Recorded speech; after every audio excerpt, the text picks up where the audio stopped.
Hi, everybody. Thanks so much for coming to tonight's event with Sullivan Stapleton from NBC's Blindspot, which was just renewed for season 2, which is very exciting. So let's welcome Sullivan Stapleton.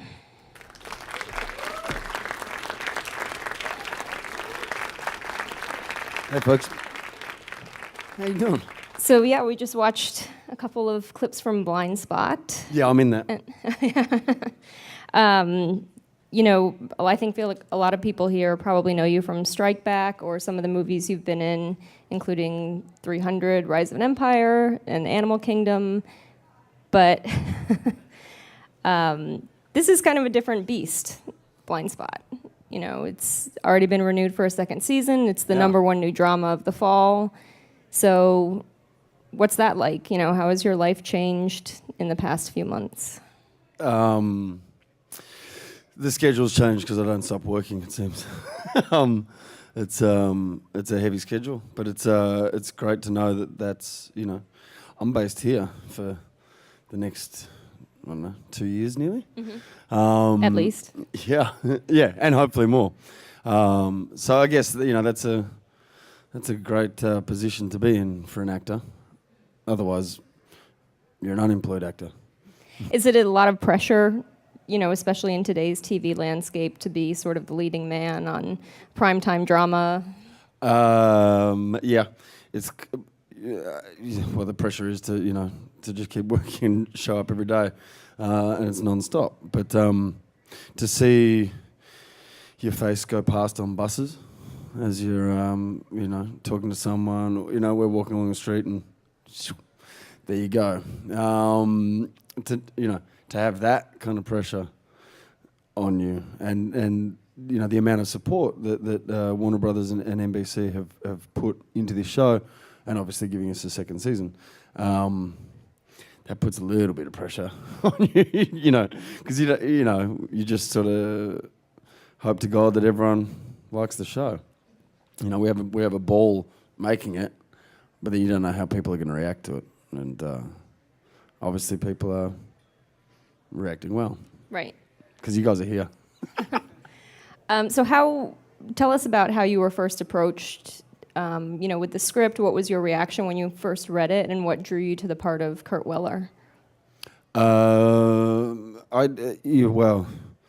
team, the guy that created this, Martin Guerra, he wrote a great script for the pilot. And to me, it seemed like a great base for a series. And if we did run out of stories, we could just put more tattoos on her, or start putting tattoos on us, But to do that and interspersed with the cases, it didn't seem like a normal procedural to me, and we get to go through all these cases, with a bit of action and guns blazing, and we're chasing criminals through New York City, and it sort of wins. And so for anyone here who maybe hasn't seen the show or isn't caught up on it, can you tell us a little bit about Kurt, the character that you play? Kurt Weller, he's a very good-looking guy. He's funny. He's He's American. Yeah. I've been working on my Australian accent. It's very good. It's very natural. Is it? Yeah. Good. I've been practicing that one. He's quite a serious man, being an FBI agent, basically drawn to that due to something that happened when he was younger. And then, I don't know, just through his focus and the fact that he's, leading a great team, and obviously drawn to this case where his name is tattooed on, this subject's back, being Jane Doe. And so that, I like the fact that he was drawn to, he is drawn to that, and trying to help this woman find out who she is. So it sort of gives him, a heart. Gives him, he's not just a grumpy cop, which unfortunately you probably saw in those scenes. There's other scenes where I'm much nicer. You mentioned Martin Garrow, who created the show. Yeah. And he's been pretty upfront about saying that he and the other producers have this multi-season story mapped out already. How much of that have they shared with you? And do Nothing. you? Oh, really? Okay. Next question. Do you? No. Do you want to know what? Yeah. I don't. That's the great thing about I don't know, for one, this show, but I don't know where these cases are going to go, what's going to happen, and I kind of like that. I think, to be part of the team and sit there and say, all right, so what's going to happen to me next week, or what's going to happen to this character as it goes on, that for me anyway, that would affect my performance. Mm-hmm. Leading up to that, because you have that in your subconscious, and that's to me, that's not how I work. Right. So for people who tuned into last week or this past episode that just aired, your character has just sort of discovered this illegal, wiretapping operation that's going on, and you've discovered that your mentor kind of had a hand in that. So, what's Weller going to do with that information going forward about Operation Daylight? Yeah. Well, I like that they are exploring, the different ways with which different agencies actually tackle cases and some criminals. And, unfortunately, you don't find out that until later, or you find it out the hard way. So, yeah, I think he loses a bit of trust in his boss. But, we've all done that. So, we've got to, she's got to earn back the points. And, I don't know, obviously that is, we've just sort of learnt that. But, you don't know the full extent as to why or whatever, which that'll come out, and hopefully, she earns my trust back. But she's the boss, so what can you do? Right. So what are the major differences and similarities between Weller and your previous character on Strike Back?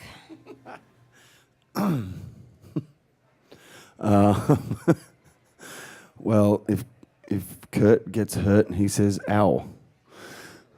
If Damien Scott got hurt, he'd say, fuck me.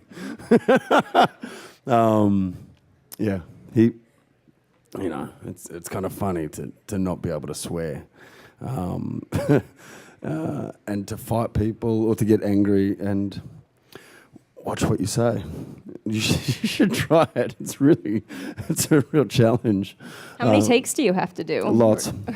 No, it's kind of, it just goes into the way you work. But then there's been some instances where, we're fighting or something and, you don't accidentally just, shit, oh, fuck, sorry, oh, fuck, okay, whatever, go again. But Damien Scott I think he had more of a sense of humour than Weller, and he also got a lot more action, be it killing people or other things. Right. It seems like the show's kind of taking you and Jamie in a direction that you might be getting a little action at some point. I don't know. Have you guys talked about that? Yeah. Okay. We're both up for it. Okay. I don't know. How does that conversation go? Well, for one, it doesn't. We're the actors. It's like, hey, I think this should happen. What do you think? No, it's no, it's that we haven't discussed that because we don't know. I don't know whether that is going to happen. That they're. Oh, come on! They've shared a couple moments. Yeah. But I think it's going to happen at some point. Maybe in season 3. Okay. We might have to wait a while, but... Have you been talking to people? I have, yeah. No, I don't know. Shit, if that happened now, well, it becomes a romantic comedy. Well, take out the comedy. A romantic drama. But, originally I thought it was more of a brother-sister relationship, that she went missing when they were children. And so to come back, to find that someone, it's like, wow, I've always really wanted to do something with you. It's like, that sort of seemed unnatural to me. But then there has been, I don't know, I guess that trust and obviously that relationship has developed, but yeah, I don't know whether they end up in bed. Right. Well, I don't know if they will end up in bed. It's PG rated. Yeah, that's true. On another show. This isn't Strike Back again. Yeah. So how is it working with Jamie? What's she like to work with? It's great. She's she's a tough kid. She's and it's great to work with everyone because I don't know if they do find out about the scripts beforehand, but we all we sort of work together, support each other. And as I said, the schedule it's it's hectic, and so when you've got a great team around you, it makes going to work easier and fun. We have a lot of fun. I guess you guys have a sort of Mr. and Mrs. Smith-esque episode coming up this next week. Can you tell us a little bit about that and maybe I look good in a tux. I don't That doubt bit? it. But some of the I guess there's a big action sequence or maybe a Yeah. couple that you guys have filmed. How There's was that? There's a huge fight in that, which is kind of funny, fighting in a tuxedo. But it's basically the two of us against a supreme fighter, and they got this guy Manny in, and he can fight, and it was actually great to go back to that. It's kind of that's kind of the best part of the job. Mm-hmm. It's dress ups for adults, really.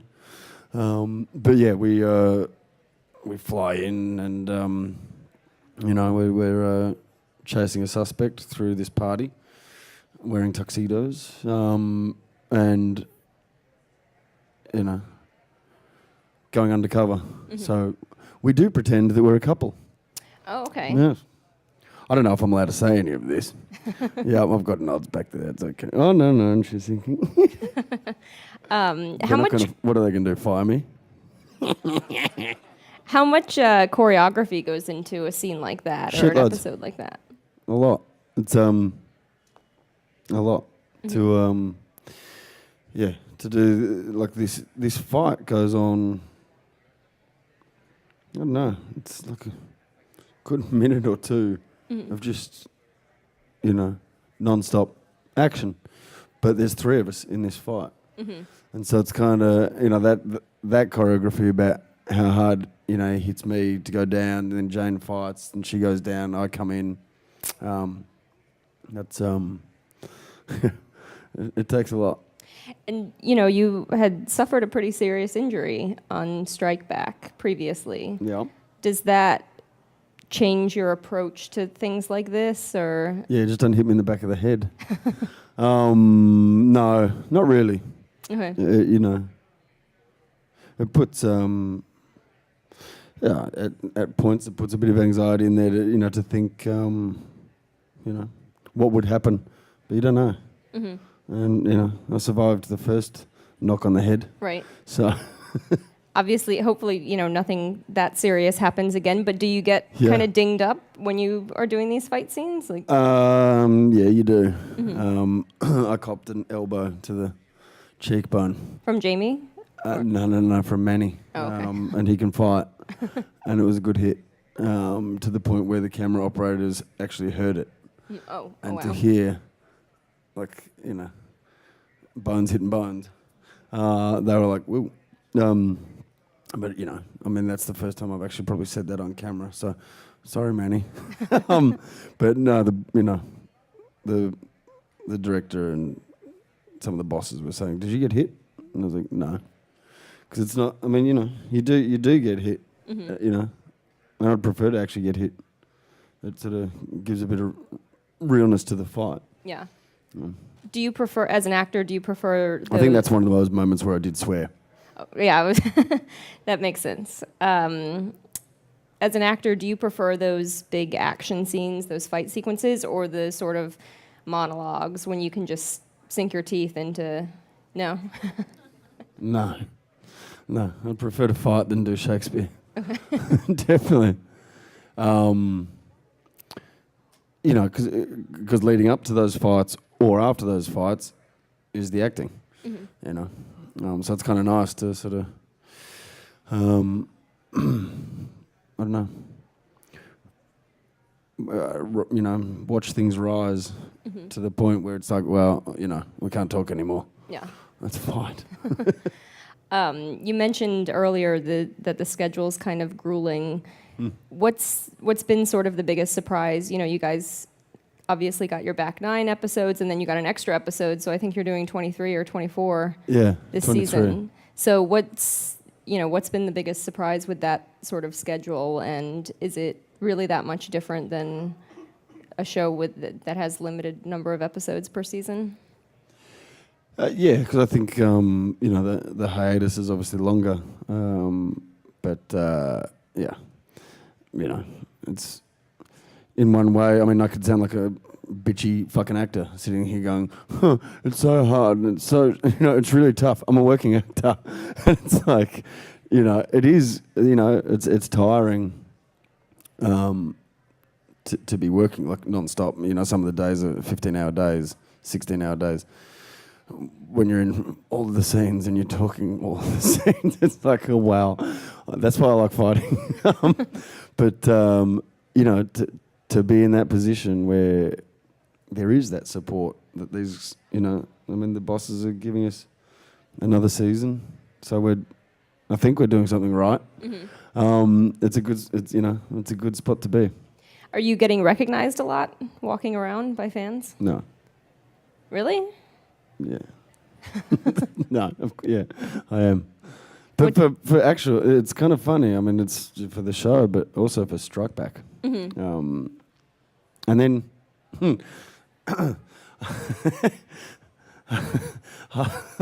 Halloween. It's fucking funny to say this, but Halloween was really funny seeing dudes dressed up in the costume that I hated wearing. Like a denim skirt and a cape. Oh, yeah. And a helmet, and there's, guys walking past on Halloween. I'm like, wow. And they're not even getting paid for it, so no. Why would they do that voluntarily? No, and they've probably got better abs than me right now. I don't know about that, but... in the film, I think I had them, but it was nice to meet them and say goodbye to them. Speaking of movies, it was just announced that there might be a Strike Back movie in the works. Can you say anything about that? Can you confirm? No, but if they're watching or listening or whatever they're doing with the podcast, let's make that movie. So you'd be on board, hypothetically, if there was a Strike Back movie. Okay. Yeah. What do you think is still left to explore with that story that you'd really like to see a movie tackle? Hypothetically. Not much. I actually, my take on that would be we could fly to 4 different continents, and 4 different seasons, and fight in the snow and around on the beach, in a city. But to actually do that in one job, because we obviously travelled a lot for that show, but then to actually do those missions joined up, and to fly, or to do 4 different ways or 4 different cities or places to fight in. Planes, boats, helicopters. The whole shebang. Pretty much. Yeah. Pretty much. Any more 300 movies in the works? Do you know anything about that? No, they've there has been talk of it, so I don't know. Would you be on board for that as well? Yes. Even with the denim skirt and the... Yeah. It just means I'd have to eat less and train harder. But yeah, it was, that was a great project to be part of and to be asked to be part of, and it did well. So, and we haven't killed Xerxes yet. He's still running around in Persia somewhere. So we've got to get him. But you do have another movie coming out called The Lake. upcoming. What can you tell us about that? And It's set in a lake. a particular lake or just any lake? Yeah. No, we play Navy SEALs, sort of mid-90s. That one of them falls in love with a girl who her grandfather had told her a story that Nazis had hidden gold in a city in Sarajevo, and unfortunately, to get rid of the militia fought against the Nazis and flooded this town, which is in the bottom of a valley. But no one knew where this gold was. And so we played Navy SEALs, so we spent a lot of time underwater. But yeah, we help her try and find this gold. But we spent, months underwater. Where was it filmed? Berlin and then Croatia. Okay. But it was amazing that they go. It wasn't just scuba gear; it was actually the rebreathers that the SEALs actually use, which it's a breathing apparatus that you breathe into this chamber, and it filters your own air, and you breathe it back in. So there's no bubbles and there's no noise. So you're literally sitting underwater like that, which is it's great. It's a great, it was a great thing to experience, but some of the people on the job didn't like it. Oh, really? It's because it's different to scuba, but it's great. It was great to be part of. Did you have to receive actual Navy-esque training to do that? What was that like? It was great because it's dress up for adults. Mm-hmm. Like that's what we do. It's like I'm a kid again, and they're giving me new toys. Mm-hmm. It's but we did we had to dive a lot, and I actually had to dive free dive to get a tank, and to get these tanks, I had to breathe underwater, just off the valve. So basically, you're using your tongue as a valve. And to open up a tank and breathe underwater without that thing in your mouth is that was a crazy thing, but it worked and I did it. So I could do that, but I also learned I could hold my air for a minute 48 underwater. So that was like That's pretty impressive. Yeah, and I'm a smoker. Oh, wow. Yeah, Even more impressive. that's what I thought. So when does that get released? July. I think July next year. Okay. Yeah. It's called The Lake. It's called The Lake. Being produced by Luc Besson. Great. Yeah. I think we're going to turn it over to the audience. If anyone has any questions, these guys are walking around with microphones. Hi. Hi. Which of the Blindspot cast members do you think would be most likely to be an FBI agent in real life?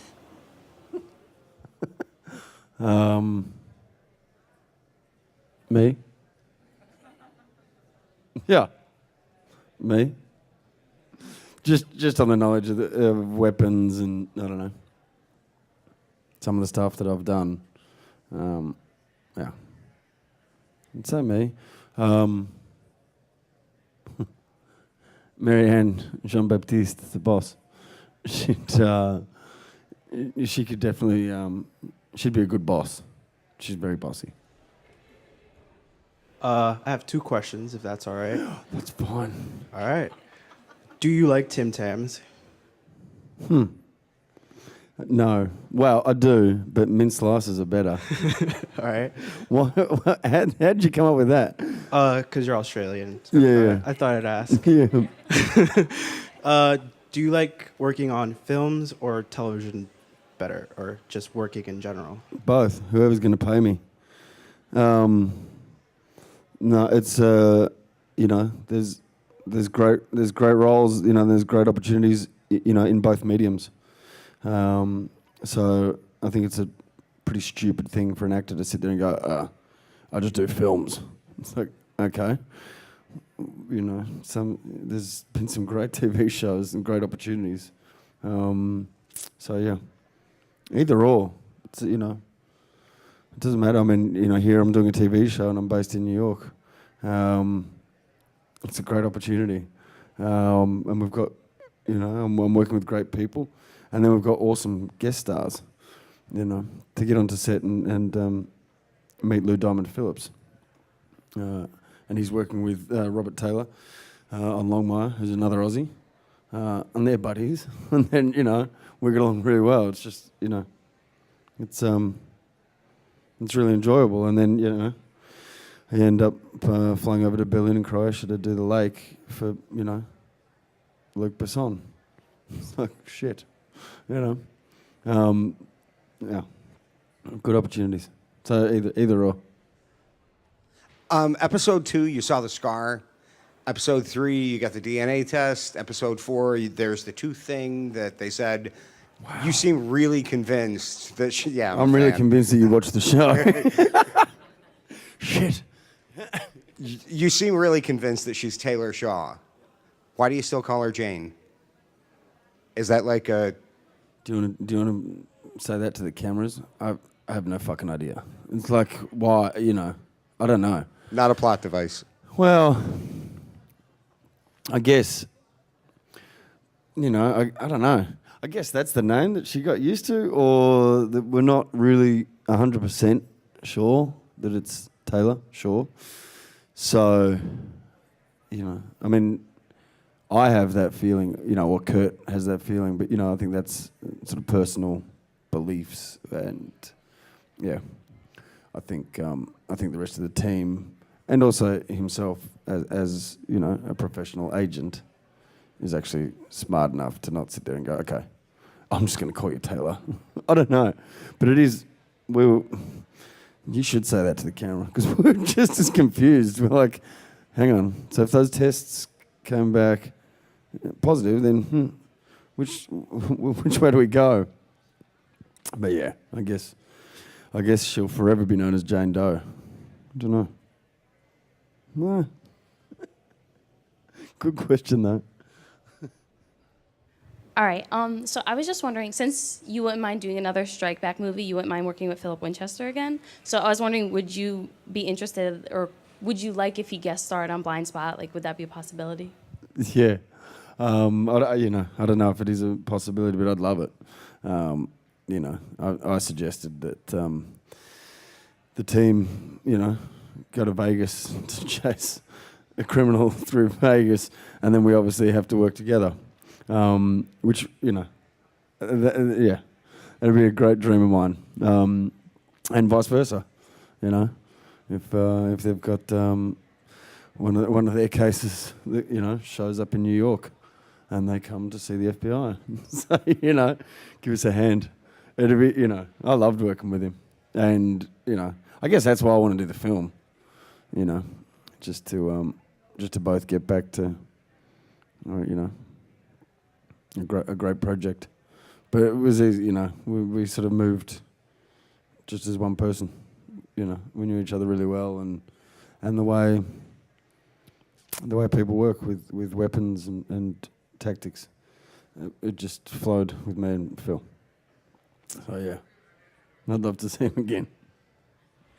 So I just have a question as far as working in Australia is concerned. There's a lot of really great material coming out of Australia now, I think making its way over to the States. So I was curious to know if you feel there's any particular difference in working in the industry over there. What's film and television like over there versus what is it like over here? Like, is there any difference? Or, that kind of thing.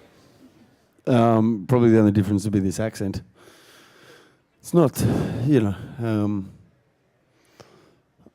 don't know. For me personally, I've known, a lot of those people. Unfortunately, I've been doing this for over 20 years. But, to work with those people, I mean, they're like my family. And also, in between acting jobs in Australia, I was a grip. And so, to work on the crew and as an actor, and then sometimes work as an actor on the same job and then get out of wardrobe and be a grip on the same job. You know, it was a lot of fun, but I think with that, it sort of seems like working with my family, you know, to go back and, I don't know, work on the stories that sort of mean, you know, a little bit more or a little bit closer to home. We're telling our stories, you know, it means a lot to me. But to go home, and for one, to be able to speak in this accent, you know, like it's, that makes things easier. But I don't know, just to know those places and to know some of those stories. But, you know, the other edge of the sword is, you know, there's like the doors been opened over here for me, you know, so there's more roles. And, you know, it gives a broader aspect to my career, you know, to be able to work with accents, but to learn about stories here, you know, and we're dealing with current events on the show. So to sort of have that understanding, you know, I guess that's the difference.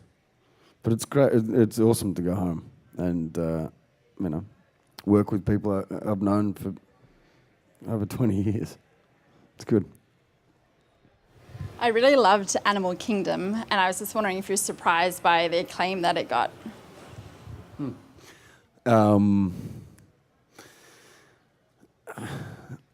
Yeah, I think we were surprised, you know, at how well it did at Sundance. We knew we were on a good project, and you know, that's the sort of nerve-wracking excitement of you know, this industry.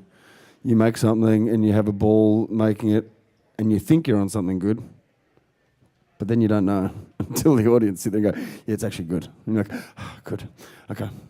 But yeah, you know, I mean, the success that it had at Sundance, you know, that is what it opened the doors for me. You know, to then, I don't know, to be able to, you know, be some Aussie actor that's, you know, done that film and then getting the opportunity to meet people or meet agents and meet them. I was like, what? I went, well, they want to meet you. I'm like, right. Like, you know, so are we going with them or what? And people are like, no, they just want to meet you. That's up to you. You're like, yep, yeah, cool. I'll meet them. And it's like to be, you know, for those doors to open up and for that opportunity to arise from that film. You know, I can't thank, for one, David Misha, the director, but, you know, that just to be part of that group, you know, and part of that film, it was, you know, it was an awesome experience. And that's what that says.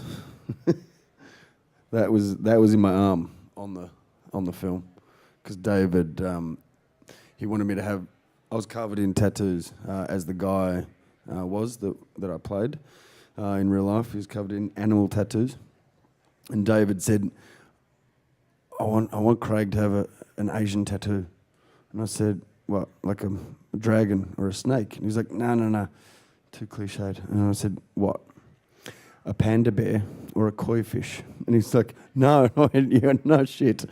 So then I said to the tattoo designers, look up Animal Kingdom in Thai, because I like Thailand, and that came up.